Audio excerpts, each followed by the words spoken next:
Sementara itu, Saudara, Universitas Syakuala Banda Aceh melaksanakan ujian seleksi mandiri masuk perguruan tinggi negeri atau SMMPTN.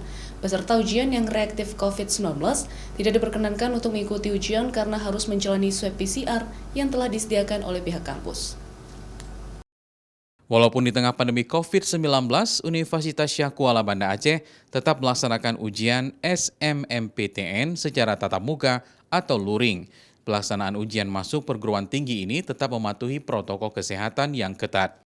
Peserta ujian dari luar kota diwajibkan mengikuti tes swab antigen yang telah disediakan pihak kampus.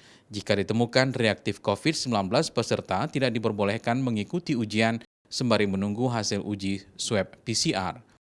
Sejak 3 hari pelaksanaan ujian, hanya ditemukan 2 peserta ujian yang reaktif COVID-19. Dari jumlah peserta ujian SMMPTN di USK sebanyak 2.429 orang. 2 orang tersebut berasal dari luar kota Banda Aceh. Tahun ini, USK menerima calon mahasiswa baru sebanyak 7.620 orang, sedangkan melalui jalur mandiri, jumlah kuota penerimaan sebesar 30% atau 2.286 orang. Pelaksanaan ujian secara tatap muka atau luring ini telah melalui koordinasi dengan pihak Satgas COVID-19 Banda Aceh. Untuk prokes kita ketat, sudah koordinasi dengan Satgas Kota Banda Aceh. Ya, peserta sendiri untuk peserta luar Aceh itu diharuskan swab antigen.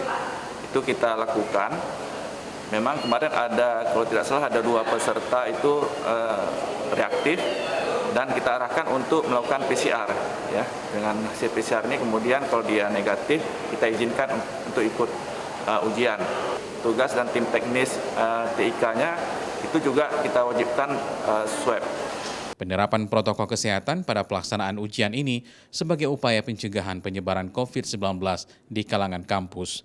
Seluruh panitia pelaksana ujian SMMPTN juga telah menjalani vaksinasi COVID-19. Nova Misdayanti, Kompas TV, Banda Aceh.